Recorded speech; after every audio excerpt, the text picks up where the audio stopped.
ನಮಸ್ಕಾರ ವೀಕ್ಷಕರೇ ಚಿತ್ರದುರ್ಗ ಮೂಲದ ರೇಣುಕಾಸ್ವಾಮಿ ಕೊಲೆ ಪ್ರಕರಣದಲ್ಲಿ ನಟ ದರ್ಶನ್ ಅರೆಸ್ಟ್ ಬೆನ್ನಲ್ಲೇ ಇದೀಗ ರಾಜ್ಯದ ಮತ್ತೊಬ್ಬ ಪ್ರಭಾವಿಗೆ ಬಂಧನದ ಭೀತಿ ಎದುರಾಗಿದೆ. ನಟ ದರ್ಶನ್ ಈಗಾಗಲೇ 6 ದಿನಗಳ ಕಸ್ಟಡಿಯಲ್ಲಿ ಇರಬೇಕಾಗುತ್ತೆ. ತೀವ್ರವಾದಂತಹ ವಿಚಾರಣೆಯನ್ನು ಪೊಲೀಸರು ಮಾಡ್ತಿದ್ದಾರೆ. ಇದೀಗ ದಿಢೀರ್ ಆಗಿರುವಂತಹ ಬೆಳವಣಿಗೆಗಳನ್ನ ನೋಡಿದ್ರೆ ರಾಜ್ಯದ ಮಾಜಿ ಮುಖ್ಯಮಂತ್ರಿ ಆಗಿರುವಂತಹ BS ಯಡಿಯೂರಪ್ಪ ಅವರ ಬಂಧನ ನಿಶ್ಚಿತ ಅನ್ನುವಂತಹ ಹಂತವನ್ನ ತಲುಪಿದೆ. ನಿಮ್ಮೆಲ್ಲರಿಗೂ ನೆನಪಿರಬಹುದು, 3 ತಿಂಗಳ ಹಿಂದೆ ಚುನಾವಣೆಯ ಹೊಸ್ತಿಲಲ್ಲಿ BS ಯಡಿಯೂರಪ್ಪ ಅವರ ಮೇಲೆ ಒಂದು ಪ್ರಕರಣ ದಾಖಲಾಗಿತ್ತು. ಯಾವ ರೀತಿಯಾಗಿ ನಟ ದರ್ಶನ್ ಅವರ ಮೇಲೆ ಒಂದು ಕೊಲೆ ಪ್ರಕರಣ, ಗಂಭೀರವಾದಂತಹ ಪ್ರಕರಣ ಅಥವಾ ಆರೋಪ ಕೇಳಿ ಬಂದಿದೆಯೋ, ಅದೇ ರೀತಿಯಾಗಿ ಮಾಜಿ ಮುಖ್ಯಮಂತ್ರಿ ಯಡಿಯೂರಪ್ಪ ಅವರ ಮೇಲೆ ಕೇಳಿ ಬಂದಿರುವಂತಹ ಆರೋಪ ಏನಿದೆ ಅದು ಅಂತಿಂತ ಆರೋಪ ಅಲ್ಲ.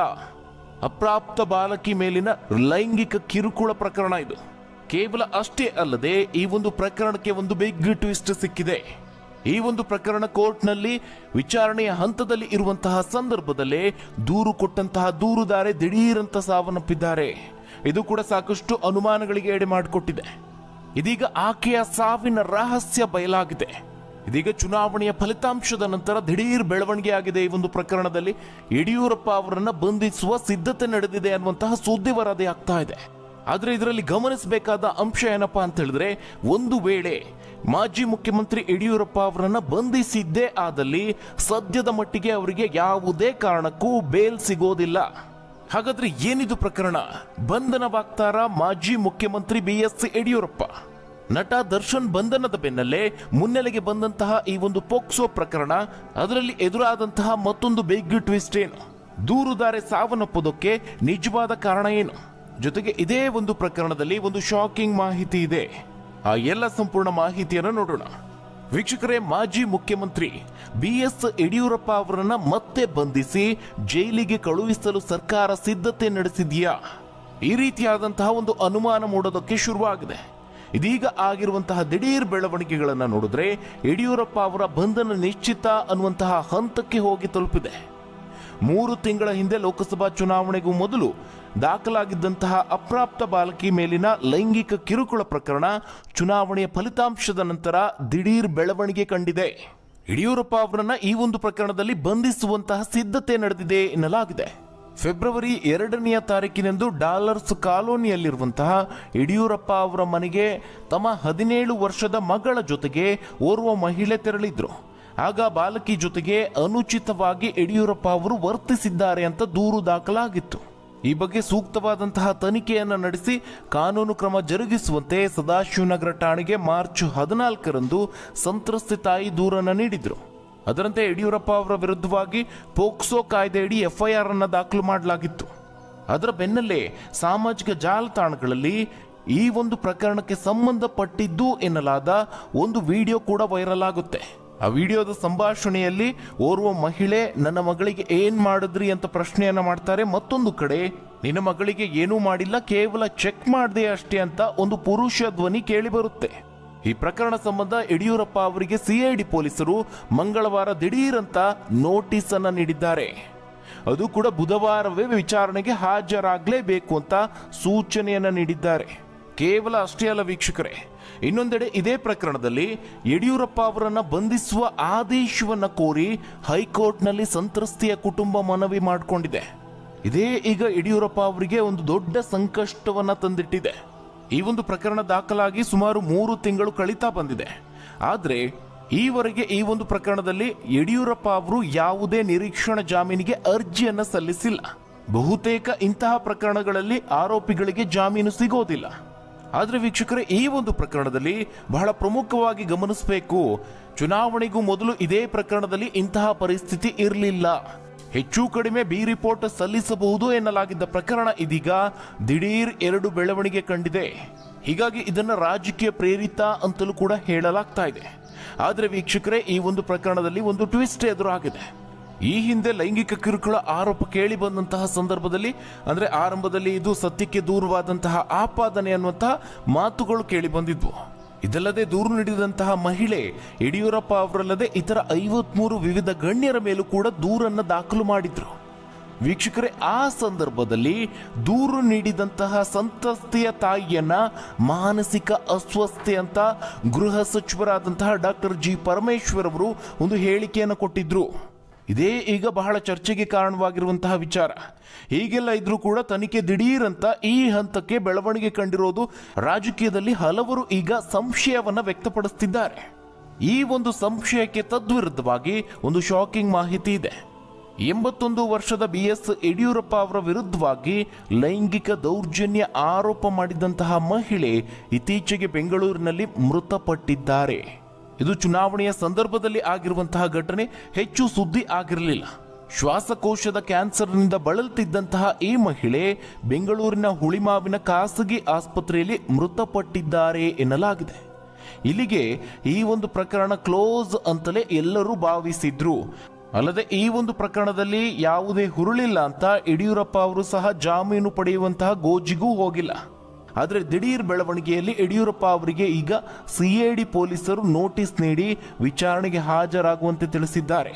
ಹೀಗಾಗಿ ರಾಜ್ಯ ರಾಜಕೀಯದಲ್ಲಿ ಯಡಿಯೂರಪ್ಪ ಕೇಸ್ ಇದೀಗ ಮತ್ತೆ ಸಂಚಲನವನ್ನ ಉಂಟು ಮಾಡಿದೆ.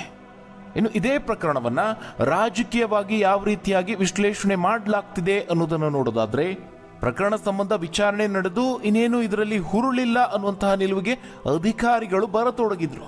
ಇದೀಗ ಫಲಿತಾಂಶ ಹೊರಬಿದ್ದ ಬೆನ್ನಲ್ಲೇ ಪ್ರಕರಣದ ವಿಚಾರಣೆ ತೀವ್ರಗೊಳಿಸಿ ಯಡಿಯೂರಪ್ಪ ಅವರನ್ನ ಬಂಧಿಸುವಂತಹ ಪ್ರಯತ್ನ ನಡೆದಿರೋದರ ಹಿಂದೆ ರಾಜಕೀಯ ಅಡಗಿದೆ ಅಂತ ಅವರ ಆಪ್ತರು ಆರೋಪಿಸುತ್ತಿದ್ದಾರೆ. ಒಂದು ವೇಳೆ ಪೋಕ್ಸೋ ಪ್ರಕರಣದಲ್ಲಿ ಇವರನ್ನ ಬಂಧಿಸೋದಾಗಿದ್ರೆ ಈ 3 ತಿಂಗಳ ಹಿಂದೆಯೇ ಯಾಕೆ ಬಂಧಿಸಿರಲಿಲ್ಲ? ಈಗ ಬಂಧನಕ್ಕೆ ಸಿದ್ಧತೆ ನಡೆಸಿರೋದು ರಾಜಕೀಯ ಬದಲಾದ ಸನ್ನಿವೇಶದ ಪರಿಣಾಮ. ಚುನಾವಣೆಯ ಫಲಿತಾಂಶ ಹೊರಬಿದ್ದ ಬಳಿಕ, ಅದರಲ್ಲೂ ಪ್ರಮುಖವಾಗಿ ಬೆಂಗಳೂರು ಗ್ರಾಮಾಂತರ ಲೋಕಸಭಾ ಕ್ಷೇತ್ರದ ಫಲಿತಾಂಶದ ಹಿನ್ನಡೆ ಏನಿದೆ, ಅದರ ನಂತರ ಈ ಬೆಳವಣಿಗೆ ಆಗ್ತಿರೋದು ಯಾಕೆ ಅಂತ ಅವರ ಆಪ್ತರು ಪ್ರಶ್ನಿಸುತ್ತಿದ್ದಾರೆ. ಇನ್ನು ಯಡಿಯೂರಪ್ಪ ಅವರ ವಿಚಾರವಾಗಿ ನೋಡಿದ್ರೆ, ಈ ಹಿಂದೆ CID ನೋಟಿಸ್ ನೀಡಿದಾಗೆಲ್ಲ ಯಡಿಯೂರಪ್ಪ ಅವರು CID ಕಚೇರಿಗೆ ಖುದ್ದು ಹಾಜರಾಗಿ ವಿಚಾರಣೆಗೆ ಸಹಕಾರ ನೀಡಿದ್ರು. ಈಗ ಕೇವಲ ಒಂದೇ ದಿನದ ಕಾಲಾವಕಾಶವನ್ನ ನೀಡಿ ಬಂಧನದ ಕಾನೂನು ಪ್ರಕ್ರಿಯೆ ಪ್ರಾರಂಭಿಸುವುದು ಸಹಜ ಪ್ರಕ್ರಿಯೆ ಅಲ್ಲ. ಬೆಂಗಳೂರಿನಲ್ಲಿರುವಂತಹ ಹಿರಿಯ ಕಾಂಗ್ರೆಸ್ ನಾಯಕ ಹಾಗೆ ದೆಹಲಿಯಲ್ಲಿರುವಂತಹ ಕರ್ನಾಟಕದ ಉಸ್ತುವಾರಿ ನೋಡಿಕೊಳ್ಳುವಂತಹ ಕಾಂಗ್ರೆಸ್ ನಾಯಕರ ಆಗ್ರಹದ ಮೇರೆಗೆ ಈ ಒಂದು ಬೆಳವಣಿಗೆ ನಡೆದಿದೆ ಅಂತ ಆರೋಪಿಸುತ್ತಿದ್ದಾರೆ. ಅವರ ವಾದ ಯಾವ ರೀತಿ ಇದೆ ಅಂತ ಹೇಳಿದ್ರೆ, ಈ ಒಂದು ಪ್ರಕರಣದಲ್ಲಿ ಹುರುಳಿಲ್ಲ ಅನ್ನುವ ಕಾರಣಕ್ಕಾಗಿ ಯಡಿಯೂರಪ್ಪ ಅವರು ಈವರೆಗೂ ಜಾಮೀನನ್ನು ಪಡೆದುಕೊಂಡಿಲ್ಲ. ಪ್ರಕರಣ ಒಂದು ವೇಳೆ ಗಂಭೀರವಾಗಿದ್ದರೆ ಜಾಮೀನು ಪಡೆಯದೆ ಯಾಕೆ ಸುಮ್ಮನಿರ್ತಾ ಇದ್ರು? ಈಗ ಬದಲಾದ ರಾಜಕೀಯ ಸನ್ನಿವೇಶದಿಂದಾಗಿನೇ ಅವರು ಜಾಮೀನು ಪಡೆಯಲು ಮುಂದಾಗಬೇಕಾಗಿದೆ ಅಂತ ಅವರು ಹೇಳ್ತಿದ್ದಾರೆ.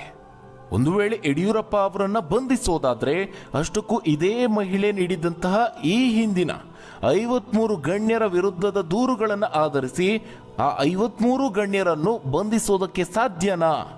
ಆ ಎಲ್ಲ ಪ್ರಕರಣಗಳು ಏನಾದವು ಅಂತ ಪ್ರಶ್ನೆ ಮಾಡ್ತಿದ್ದಾರೆ. ಅದಲ್ಲದೆ ದೂರು ನೀಡಿರುವಂತಹ ಮಹಿಳೆ ಇತ್ತೀಚೆಗೆ ನಿಧನರಾಗಿದ್ದಾರೆ. ಹಾಗಿದ್ದಾಗಲೂ ಈಗ ಅವರ ಪುತ್ರನ ಮೂಲಕವಾಗಿ ಮತ್ತೆ ಕೋರ್ಟ್ ಮೆಟ್ಟಿಲು ಹತ್ತಿ ಯಡಿಯೂರಪ್ಪ ಅವರನ್ನು ಬಂಧಿಸಿ ವಿಚಾರಣೆ ನಡೆಸುವುದಕ್ಕೆ ಪೊಲೀಸರಿಗೆ ನಿರ್ದೇಶನ ನೀಡುವಂತೆ ಅರ್ಜಿ ಸಲ್ಲಿಸಿದ್ದು ಯಾಕೆ ಅಂತ ಪ್ರಶ್ನೆಯನ್ನ ಮಾಡ್ತಿದ್ದಾರೆ. ಇದಿಷ್ಟು ಈ ಒಂದು ಪ್ರಕರಣದಲ್ಲಿ ಆಗಿರುವಂತಹ ಒಂದಷ್ಟು ಹೊಸ ಬೆಳವಣಿಗೆ ಹಾಗೆ ರಾಜಕೀಯ ವಿಶ್ಲೇಷಣೆ. ಅಷ್ಟಕ್ಕೂ ಈ ಒಂದು ದೂರಿನಲ್ಲಿ, ಸಂತ್ರಸ್ತರ ದೂರಿನಲ್ಲಿ ಏನಿದೆ ಅನ್ನೋದನ್ನು ನೋಡೋದಾದ್ರೆ, ಅಪ್ರಾಪ್ತ ಮಗಳ ಮೇಲೆ ಈ ಹಿಂದೆ ಆಗಿದ್ದ ಅತ್ಯಾಚಾರ ಸಂಬಂಧ ನ್ಯಾಯ ಒದಗಿಸುವಂತೆ ಕೋರಿ SIT ತನಿಖೆಗೆ ವಹಿಸುವಂತೆ ಮನವಿ ಮಾಡೋದಕ್ಕೆ 2024 ಫೆಬ್ರವರಿ 2ರಂದು ಯಡಿಯೂರಪ್ಪನವರ ಮನೆಗೆ ಸಂತ್ರಸ್ತ ಬಾಲಕಿ ಹಾಗೆ ತಾಯಿ ಹೋಗಿದ್ದಾರಂತೆ. ಆ ವೇಳೆ 9 ನಿಮಿಷಗಳ ಕಾಲ ಯಡಿಯೂರಪ್ಪನವರೊಂದಿಗೆ ಮಾತನಾಡಿದ್ರಂತೆ. ಇಬ್ಬರಿಗೂ ಟೀ ಕುಡಿಸಿದ್ರು. ಬಾಲಕಿಯು ಯಡಿಯೂರಪ್ಪನವರನ್ನ ತಾತ ಅಂತ ಕರೀತಿದ್ರು. ಯಡಿಯೂರಪ್ಪ ಬಾಲಕಿಯ ಕೈ ಹಿಡಿದುಕೊಂಡೇ ಮಾತನಾಡ್ತಾ ಇದ್ರು. ಬಾಲಕಿಯ ತಾಯಿ ಮಾಜಿ ಮುಖ್ಯಮಂತ್ರಿಯನ್ನ ಅಪ್ಪಾಜಿ ಅಂತ ಸಂಬೋಧಿಸ್ತಿದ್ರು. ಆ ವೇಳೆ ಬಾಲಕಿಯನ್ನು ತನ್ನ ರೂಮಿಗೆ ಕರೆದುಕೊಂಡು ಹೋಗಿದ್ದ ಯಡಿಯೂರಪ್ಪ ಸುಮಾರು 5 ನಿಮಿಷಗಳ ಕಾಲ ಬಾಗಿಲು ಹಾಕಿಕೊಂಡೇ ಇದ್ರು ಅಂತ ಆ ಒಂದು ದೂರಿನಲ್ಲಿ ಉಲ್ಲೇಖಿಸಲಾಗಿದೆ. ಅಷ್ಟೇ ಅಲ್ಲ, ಬಾಲಕಿ ಅಲ್ಲಿಂದ ತಪ್ಪಿಸಿಕೊಳ್ಳಲು ಯತ್ನಿಸಿದ್ರೂ ಯಡಿಯೂರಪ್ಪ ಹೊರಗೆ ಬಿಟ್ಟಿಲ್ಲ. ಆ ವೇಳೆ ಲೈಂಗಿಕವಾಗಿ ಕಿರುಕುಳ ನೀಡಿದ್ದಾರೆ. ಬಾಲಕಿಯು ರೂಮಿನಿಂದ ಓಡಿ ಬಂದು ತಾಯಿಗೆ ವಿಷಯವನ್ನ ತಿಳಿಸಿದ್ದಾರೆ. ಹೀಗೇಕೆ ಮಾಡಿದ್ರಿ ಅಂತ ಆ ತಾಯಿ ಕೇಳಿದಾಗ ಆಕೆ ಸಂತ್ರಸ್ತೆಯೋ ಅಲ್ವೋ ಅನ್ನೋದನ್ನ ಚೆಕ್ ಮಾಡಲು ಹಾಗೆ ಮಾಡಿದೆ ಅಂತ ಹೇಳಿದ್ದಾರೆ ಅಂತ ಈ ಒಂದು ದೂರಿನಲ್ಲಿ ಉಲ್ಲೇಖಿಸಲಾಗಿದೆ. ಮತ್ತೊಂದು ವಿಚಾರವನ್ನ ಈ ಒಂದು ದೂರಿನಲ್ಲಿ ಉಲ್ಲೇಖಿಸಲಾಗಿದೆ. ಆ ತಕ್ಷಣವೇ ಯಡಿಯೂರಪ್ಪನವರು ಆ ತಾಯಿಗೆ ಕ್ಷಮೆ ಕೇಳಿದ್ರಂತೆ. ಕ್ಷಮೆ ಕೇಳ್ತಾ ಈ ವಿಚಾರವನ್ನ ಹೊರಗಡೆ ಎಲ್ಲಿಯೂ ಹೇಳಬಾರದು ಅಂತ ತಡೆಯೋದಕ್ಕೆ ಸಾಕಷ್ಟು ಪ್ರಯತ್ನಿಸಿದ್ರಂತೆ. ಆಗಿರುವಂತಹ ಅನ್ಯಾಯಕ್ಕೆ ನ್ಯಾಯ ಕೇಳಲು ಹೋದಾಗ ಲೈಂಗಿಕ ಕಿರುಕುಳ ನೀಡಿರುವ ಯಡಿಯೂರಪ್ಪನವರ ವಿರುದ್ಧವಾಗಿ ಕಾನೂನು ಕ್ರಮ ಜರುಗಿಸಬೇಕು ಅಂತ ಸಂತ್ರಸ್ತ ತಾಯಿ ದೂರಿನಲ್ಲಿ ತಿಳಿಸಿದ್ದಾರೆ. ಇನ್ನು ಸಂತ್ರಸ್ತೆ 17 ವರ್ಷದ ಬಾಲಕಿ, ಹಾಗೆ ಆ ಮಹಿಳೆ ಶಿವಮೊಗ್ಗ ಮೂಲದವರು ಅಂತ ತಿಳಿದು ಬಂದಿದೆ. ಈ ಹಿಂದೆಯೂ ಕೆಲವು ಬಾರಿ ತಮ್ಮ ಸಮಸ್ಯೆಗಳನ್ನು ಯಡಿಯೂರಪ್ಪನವರ ಬಳಿ ಹೇಳಿಕೊಂಡಿದ್ರು ಎನ್ನಲಾಗಿದೆ. ಇನ್ನು ಈ ಒಂದು ಪ್ರಕರಣದ ದೂರನ್ನು ದಾಖಲು ಮಾಡೋದಕ್ಕೆ ಆ ಮಹಿಳೆ ಗುರುವಾರ ಸಂಜೆ 6 ಗಂಟೆಯ ವೇಳೆಗೆ ಮಹಿಳೆ ಹಾಗೆ ಆ ಮಹಿಳೆಯ ಮಗಳು ಪೊಲೀಸ್ ಠಾಣೆಗೆ ಹೋಗಿ ಪ್ರಕರಣವನ್ನು ದಾಖಲಿಸಲು ಯತ್ನಿಸಿದ್ದಾರೆ. ಆದರೆ ಪೊಲೀಸರು ತಕ್ಷಣವೇ ದೂರನ್ನು ಸ್ವೀಕರಿಸಲಿಲ್ಲ ಅನ್ನುವಂತಹ ಆರೋಪ ಕೂಡ ಕೇಳಿಬಂದಿದೆ. ಅಂತಿಮವಾಗಿ ತಾಯಿ ಮಗಳು ತಮಗಾದ ಅನ್ಯಾಯಕ್ಕೆ ನ್ಯಾಯ ಸಿಗಬೇಕು ಅಂತ ಪಟ್ಟು ಹಿಡಿದಾಗ ರಾತ್ರಿ 12 ಗಂಟೆಯ ಸುಮಾರಿಗೆ FIR ಅನ್ನು ದಾಖಲು ಮಾಡಲಾಗಿದೆ. ಇನ್ನು ಆ ಸಂತ್ರಸ್ತೆ 17 ವರ್ಷದ ಬಾಲಕಿ. ಪೋಕ್ಸೋ ಸೆಕ್ಷನ್ 8 ಮತ್ತು ಸೆಕ್ಷನ್ 354A ಈ ಸೆಕ್ಷನ್ಗಳ ಅಡಿಯಲ್ಲಿ ಪ್ರಕರಣವನ್ನು ದಾಖಲಿಸಿಕೊಳ್ಳಲಾಗಿದೆ. ಈ ಒಂದು ಪ್ರಕರಣ ಪೋಕ್ಸೋ ಕಾಯ್ದೆ ಅಡಿಯಲ್ಲಿ ದಾಖಲಾಗಿರುವುದರಿಂದ ಆಂಟಿಸಿಪೇಟರಿ ಬೇಲ್ ಸಿಗುವಂತಹ ಅವಕಾಶ ಇಲ್ಲ. ಹೀಗಾಗಿ ಯಡಿಯೂರಪ್ಪನವರು ಬಂಧನದ ಭೀತಿಯನ್ನು ಎದುರಿಸುತ್ತಿದ್ದಾರೆ. ಇನ್ನು ಈಗ ಪ್ರಕರಣ ಏನು ದಾಖಲಾಗಿದೆ ಆ ಸೆಕ್ಷನ್ಗಳ ವಿವರವನ್ನು ನೋಡೋದಾದ್ರೆ, ಪೋಕ್ಸೋ ಕಾಯ್ದೆ ಸೆಕ್ಷನ್ 8 ಪ್ರಕಾರವಾಗಿ ಆರೋಪ ಸಾಬೀತಾದಲ್ಲಿ ಕನಿಷ್ಠ 3 ವರ್ಷ, ಕೆಲವೊಮ್ಮೆ 5 ವರ್ಷಗಳವರೆಗೆ ಜೈಲು ಶಿಕ್ಷೆ ಆಗಬಹುದು, ಜೊತೆಗೆ ದಂಡವನ್ನೂ ವಿಧಿಸಬಹುದು. ಜೊತೆಗೆ IPC ಸೆಕ್ಷನ್ 354A ಲೈಂಗಿಕ ಕಿರುಕುಳಕ್ಕೆ ಶಿಕ್ಷೆಯನ್ನು ವಿಧಿಸುವಂತಹ ಸೆಕ್ಷನ್ ಆಗಿದೆ. ಇಷ್ಟವಿಲ್ಲದಿದ್ದರೂ ಲೈಂಗಿಕ ಅಭಿವ್ಯಕ್ತಿಯನ್ನು ಮಾಡೋದು, ಲೈಂಗಿಕ ಅನುಕೂಲಕ್ಕಾಗಿ ಬೇಡಿಕೆ ಅಥವಾ ವಿನಂತಿಯನ್ನು ಮಾಡೋದು, ಮಹಿಳೆಯ ಇಚ್ಛೆಗೆ ವಿರುದ್ಧವಾಗಿ ಅಶ್ಲೀಲವಾದದ್ದನ್ನು ತೋರಿಸೋದು ಶಿಕ್ಷಾರ್ಹ ಅಪರಾಧ ಅಂತ ಹೇಳಿ ಈ ಒಂದು ಸೆಕ್ಷನ್ ಹೇಳುತ್ತೆ. ಒಟ್ಟಾರೆಯಾಗಿ ಈಗಾಗಲೇ ನಟ ದರ್ಶನ್ ಪ್ರಕರಣ ರಾಜ್ಯದಲ್ಲಿ ದೊಡ್ಡ ಮಟ್ಟಿಗೆ ಸದ್ದು ಮಾಡ್ತಾ ಇದೆ.